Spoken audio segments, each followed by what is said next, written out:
50-year-old Polish immigrant and amateur geologist Stephen Michalak looked forward to his weekend getaways alone in the Falcon Lake area, 90 miles east of his home in Winnipeg, Manitoba. This was Michalak's favorite prospecting site. Around noon on May 20th, 1967, as he examined a quartz formation, Michalak was distracted by some unruly geese. He looked up and was transfixed. He says he saw two cigar-shaped objects glowing red in the sky. The following is a recording Michalak later made of what he saw next. The size, was amazing. And here they're coming down. With speed, I just can't describe. Amazing speed. Michalak says one of them stopped, suddenly accelerated, then disappeared. The other landed about 50 yards away. He watched in awe. I hear shh, and I hear a high-pitched whistle of running equipment, pumps on high speed. When the thing landed, it was of gray-pink color. It's stainless steel, and it was pink hot. And I can feel the breeze on my face that thing is hot outside. There was my notebook, there was my pencil, so I sketched this thing. Michalak claims it was round, about 40 feet long and about 10 feet high. His curiosity took hold, and he approached the craft. He examined the outside of it, slowly touching the glowing skin with his gloved hand. It was fiery hot, nearly melting the palm of his rubber glove. Michalak says the craft rotated, turning its grid-like exhaust vent toward him. The blast of hot gas from the vent knocked him to the ground, setting his shirt and undershirt on fire. The craft suddenly lifted off the ground, according to Michalak, and soared straight up. He threw his burning shirts to the ground, dazed and in severe pain from burns to his chest and stomach. Michalak says he wandered around for what seemed like hours before he managed to gather up his supplies.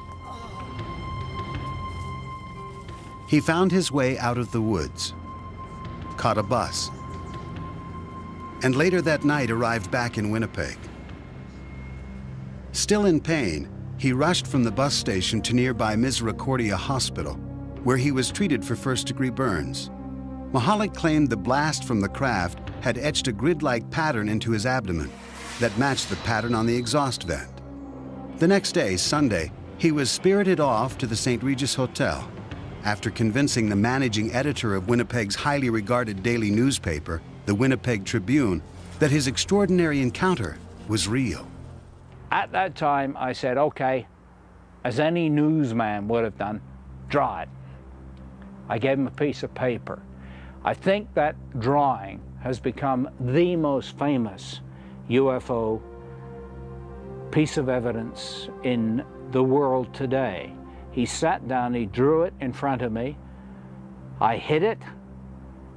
I talked to him. I called doctors, I called police, and I sure as hell didn't want the Winnipeg Free Press getting the story. Monday's edition of the Tribune led with this headline: Michalak soon became a sensation worldwide. What followed was one of the most intensely examined UFO cases on record.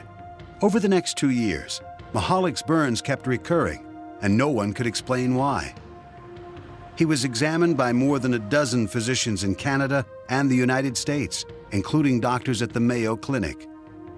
An investigation by the Royal Canadian Air Force concluded that the abdominal burns sustained by Mr. Michalak remain as unexplainable as to the source of the burn.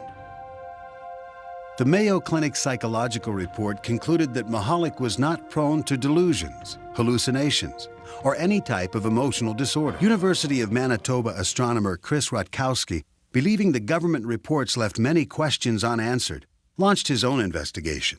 In 1994, he published The Falcon Lake Case, Too Close an Encounter, in the respected Journal of UFO Studies. The terrain around the site is very rugged, very rocky. The brush is very, very dense. The trees all look alike. The rocks all look alike. And to a person who's disoriented, not feeling very well, it might be very, very difficult to find the exact site after some period of time has elapsed. Skeptics, disagreeing with Rutkowski, also do not believe that Michalak would make physical contact with an extremely hot object he assumed was a UFO. But this does not surprise his son.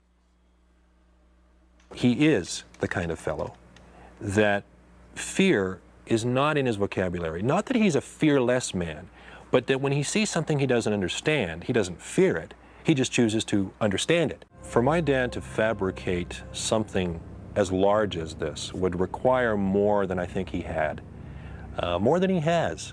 He's a simple man. He grew up and lived a very straight, hard life. This was no con man. This was a man who later went down to Mayo. They couldn't figure it out. I couldn't figure it out. The doctor I had there couldn't figure it out. I am not about to be taken by anybody. This guy didn't take me. This guy was legit.